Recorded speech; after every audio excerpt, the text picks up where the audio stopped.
हर दौर में इंसान की मर्जी नहीं चलती, जब चलती है उसकी तो फिर किसी की नहीं चलती। चलती है फकीरों के इशारों पे शहंशाहों की, चलती है फकीरों के इशारों पे शहंशाहों की, शाहों के इशारों पे फकीरी नहीं चलती। म्हणजे एक फकीर सुद्धा इतका खुद्दारीने राहू शकतो। लक्षात घ्या, आपण तर पोलीस आहे, आपण तर ड्रेस मधले साधू आहे, संत आहे, फकीर आहे, परमेश्वर आहे।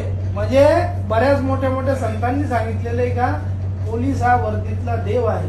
रात्री बेरात्री कोणाच्या घरी चोरी झाली, दरोडा झाला, डाका झाला, दगड मारले तर लोक कोणाला फोन करतील? पोलिसांना। म्हणून पोलीस तंदुरुस्त असलं पाहिजे, पोलिसाचे कान नाक डोळे शाबूत असले पाहिजे आणि पोलिसांनी माइंडली शांत राहिलं पाहिजे। आपल्याकडे येणाऱ्या प्रत्येक फिर्यादीला व्यवस्थित विचारपूस करून